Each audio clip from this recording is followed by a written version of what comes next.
The second round then of the flyweight division. And the holder of the Ryan Cup, the man in green and white, Damien Kelly from Holy Trinity, under some pressure from the man he beat in last year's final, Tommy Waite, in the black and red of Cairn Lodge. Referee just holding up proceedings to have a look at the eye of Damien Kelly, which doesn't seem too badly cut, his right eye. But it really was a very lively first round, and Kelly taken somewhat by surprise, you've got to admit.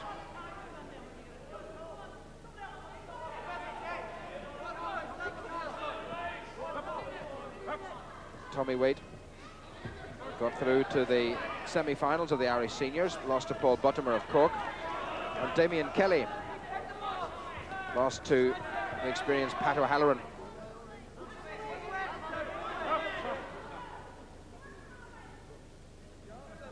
Jack Monaghan, vastly experienced official, asking them not to pull.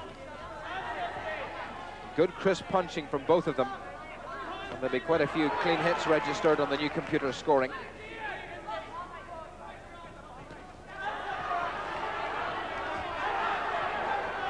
Kelly boxing much better on the retreat. Well, the weight is coming forward. Kelly's moving well.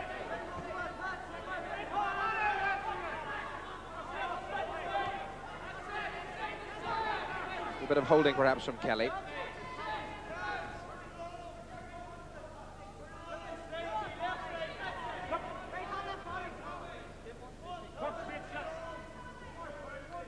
Both, despite their tender years, senior Irish internationals.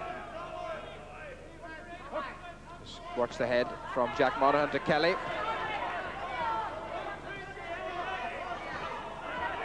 Another nice, sweet, short right from Tommy Waite, who does some good work in close.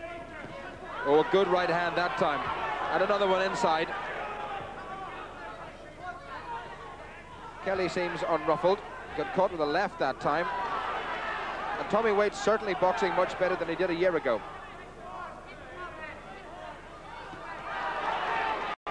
Waite getting caught with a right of his own.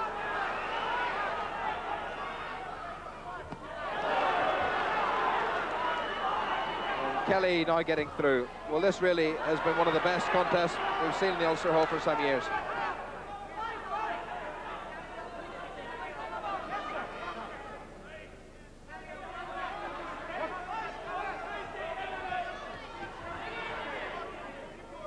Kelly again boxing well on the retreat as we come to the end of a pulsating second round.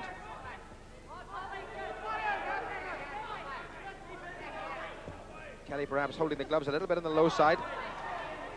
Great hand speed.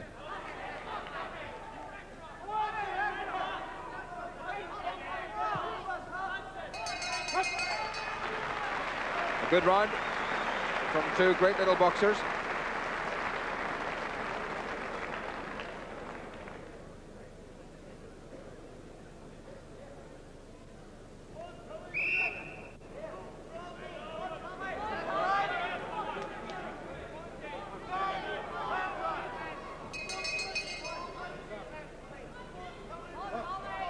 Jack Monaghan brings them together for what could well be the deciding round.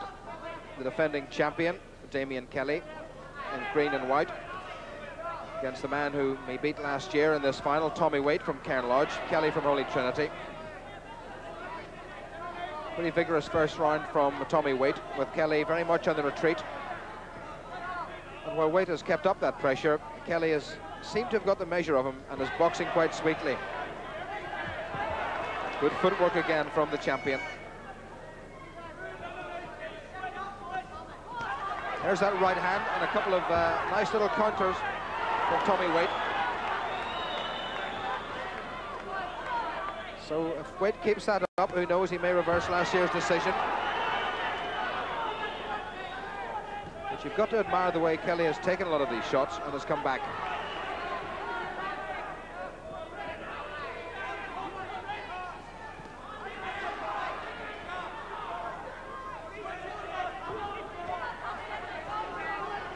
Well, it's always unfortunate when you get two very, very good, competent, crisp, professional little boxers like this in a final, and one of them has to lose.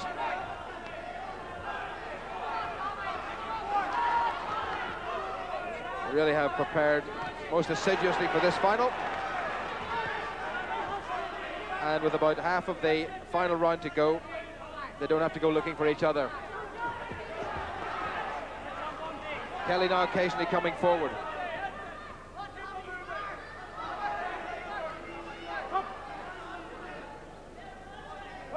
Kelly still bouncing up and down on the balls of his feet.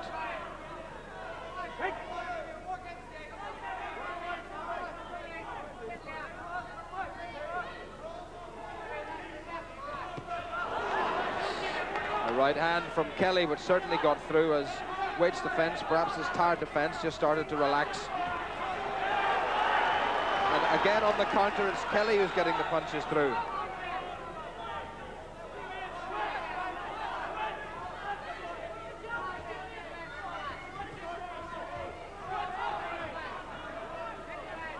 About half a minute remaining, and they really haven't stopped since the first bell, and you've got to give them both full marks.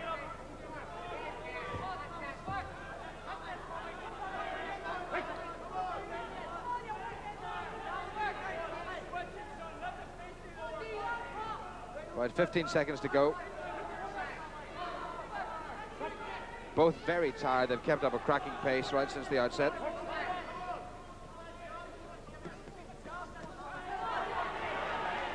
Wade looking for perhaps one solid punch. Kelly again doing some great work on the retreat. Oh, what a finish. And what a great contest. And Kelly's defensive work may just have been enough to keep him his title, but Tommy Wake tried everything he knew.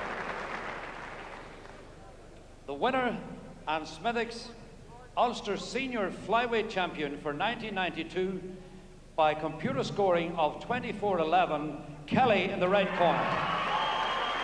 And your appreciation of the loser. Damien Kelly, 24-11. The computer scoring reads, has retained the Ryan Cup. So for the second year in a row, he's the Ulster Senior Flyweight Champion. Of the Ryan Cup. At bantamweight, Commonwealth gold medalist Wayne McCullough was declared fit to box despite damaging his nose at the World Championships. Wayne met the former Ulster light fly champion Chris Notarantonio. Once again, it's round two.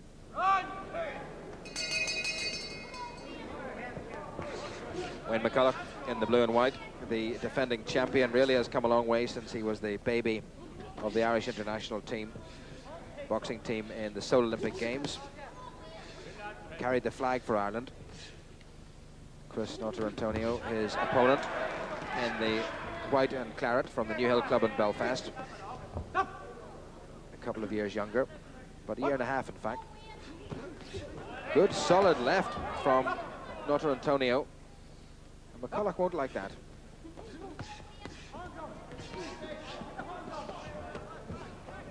Notarantonio perhaps holding.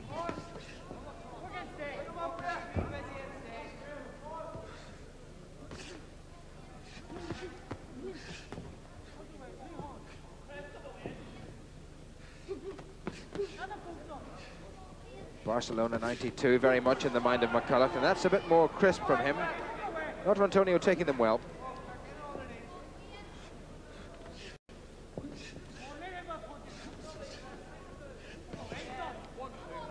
McCullough varying the shots from head to body. Oh, good left. And that rocked back the head of Chris Notarantonio. And another right. McCullough's sheer strength perhaps starting to pay off. He really has grown since he was a light flyweight, whereas Chris Notarantonio hasn't really increased in stature, and a trickle of blood coming from the nose of the New Hill boxer.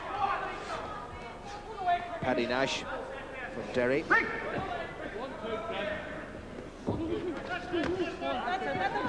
Having a good look. And Notarantonio under very, very severe pressure in this second round. And he's now getting caught more than he did in the first. The gum shield has come out, so the ruling is that you're not allowed to continue in amateur boxing without the protective gum shield. And Paddy Nash has asked the corner to give it a little wipe, and they're not really rushing, and you'd hardly blame them. A lot of blood coming from there. Straight back to work goes McCullough. Oh, a lovely, lovely left hand. And that's the second 8 count, administered by Paddy Nash. Listen, spectators there will be up in Londonderry at the Lavery Fold Old People's Home for Paddy Nash, a great favourite with them. And McCullough took a little time to get into his stride. About half a minute to go. The second round. Noto Antonio holding, and he's under. Oh, that was a sweet and somewhat open-handed left from McCullough. Oh, what a brave boxer Noto Antonio is.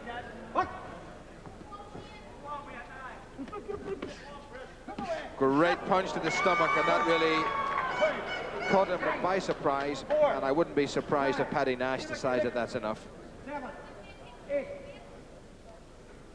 Keep up the punch. Well, it didn't look all that desperately low to me, but if there's another 8 count, then that's the end of this. McCullough going for it at the end of the second, and Noto Antonio has survived. So a great finish to the round, and Chris Noto Antonio in all sorts of difficulties at the end, and it was a solid body punch that really set him up for that second 8 count.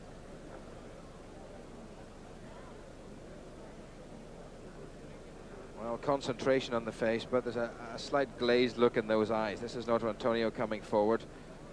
McCullough turning him round. And that was the first 8 count.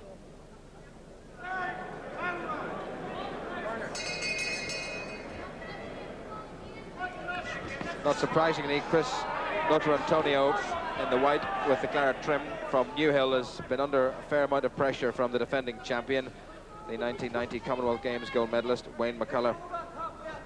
An 8 count in the first and 2 in the second, and Noto Antonio did well to survive that second 3 minutes. McCullough looking crisp and aggressive, and the Newhill man Noto Antonio doing very well. Paddy Nash has stepped in, and here in the third round it brings yet another 8 count. That's the 4th so far. Any more than 2 in one round means the end of the contest. And McCullough, rather like a bull charging at a matador, very anxious to get this over, and quite a few members of the crowd getting behind Chris Noto Antonio, who's put up a tremendous show against the defending champion, one of Ireland's most accomplished amateur boxers in recent years.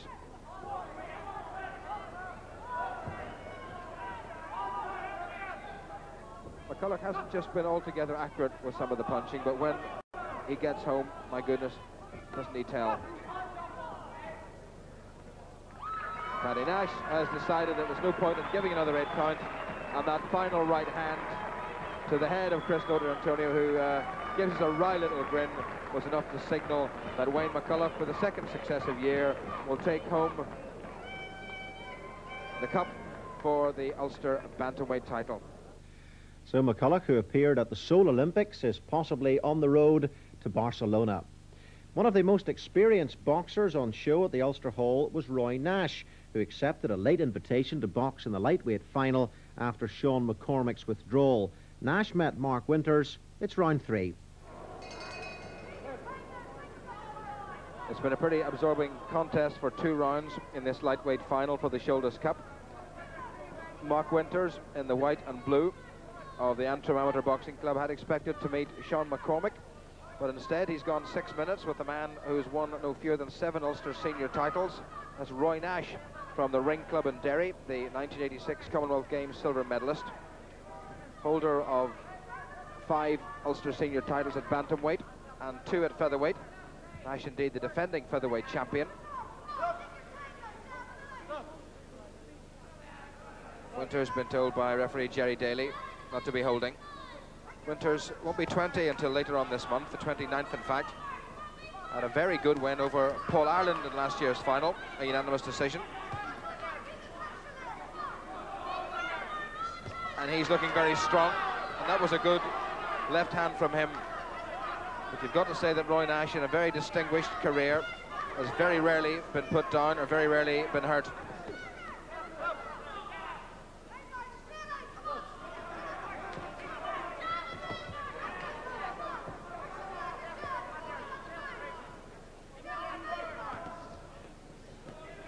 Nash, the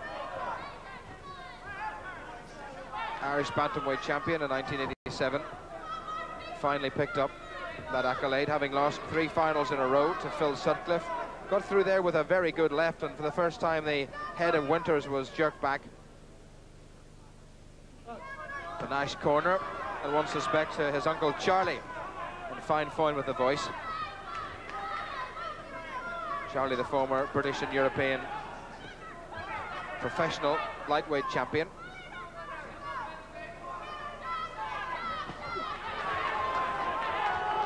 Well, two fairly even rounds and a storming finish we can expect. Winters looked much stronger in the earlier rounds. Nash's great experience and tremendous heart going to carry him through. Again, the left from Nash, the southpaw.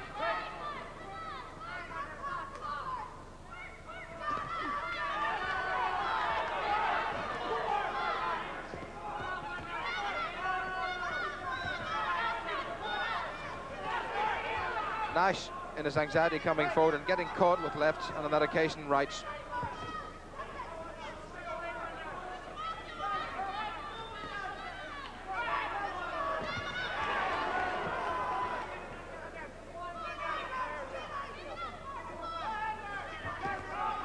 Just a few seconds left, and is it going to be a second title for Marc Winters or an 8th title for Roy Nash? Good finish by Nash, but will it be enough?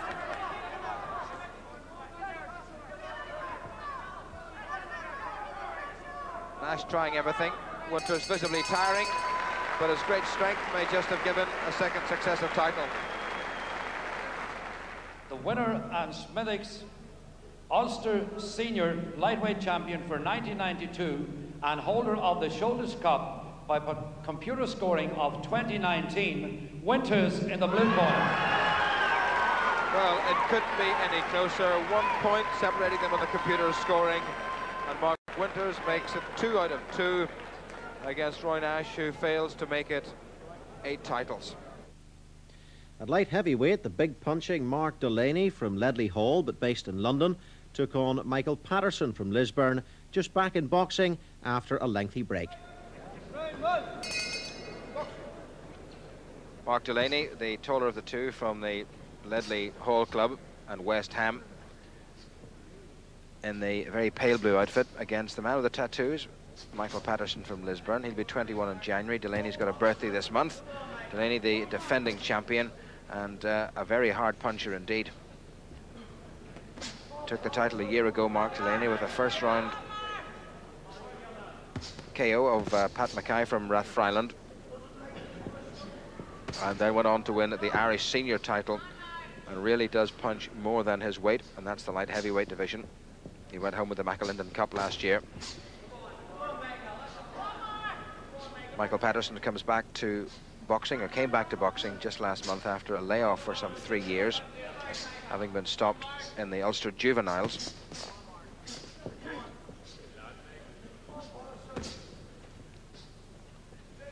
So Delaney in the paler strip,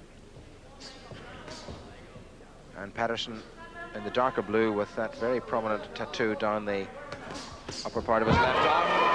And that's just what Delaney did last year. Pat Mackay went down, and Michael Patterson will be given a standing 8 count by referee Michael Gallagher. And I don't know that this is going to go terribly far. Down he goes again, a clubbing punch, that one. And the towel has come in from the Lisburn Amateur Boxing Club corner. Mickey Gallagher, I think, will do the 8 count and say, I'm sorry, Michael Patterson. And with about a minute and a half gone in the first round, Marc Delaney has retained the McCullough Cup in a very, very comprehensive fashion indeed. Well, Delaney just took his time and picked his spot. Look at the concentration. There was the left hand sneaked in underneath the guard of Michael Patterson, and down he went. And no sooner had he taken that 8 count than Delaney closed with him again and clipped him round the ear, and that was that. Yeah, he's not a bad puncher, and who knows, Delaney, the national champion, could be another candidate for Barcelona.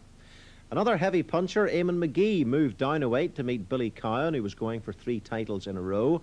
McGee was hoping to do better than last year when he lost to Eddie Fisher in the Ulster and Irish welterweight finals. The Man in all black from Ballyclare is 24-year-old William Kahn, the defending champion, having won the title in February, and again a year before that. And his opponent, interestingly, Eamon McGee from the Sacred Heart Club in Belfast, has been in 2 previous finals and has lost them both, and has moved down to light welterweight and claims he's leaner and fitter and stronger, and he'll have to be to take that sort of punch from William Kahn.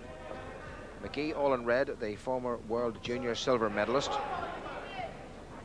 lost to Eddie Fisher in the 1990 and 91 welterweight finals, and now he's down to light welterweight to face Willie Cowan, the 1990 and 91 light welter champion. Cowan then in black, the taller of the two, and Eamon McGee, a member of that great Belfast boxing family, all in red.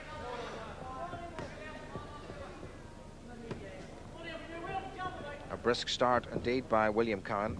This is 5th final. He's won 2 out of 4. Lost in 87 to Brendan McCullough of Dunlow, and in 88 to John Erskine. But has matured very nicely.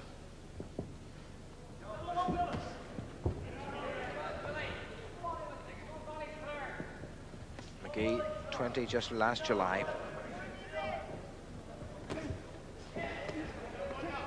Cowan putting the pressure on and not really giving McGee any room in which to move.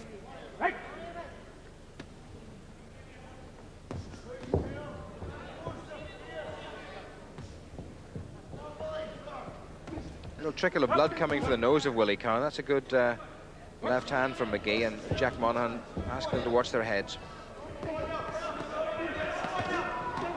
Oh, super punching from McGee. Now it's a little bit premature for him to be celebrating, arms aloft, but that was a cracking shot from the man looking for his first title in 3 finals.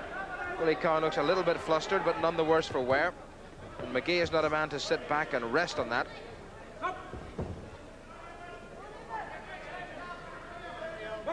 So a fine start by McGee. He may not have time, with 30 seconds remaining in this first round, to press that advantage home.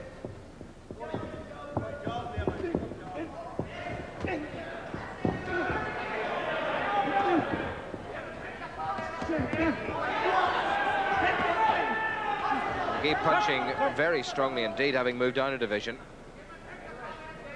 And again, Cowan been spoken to.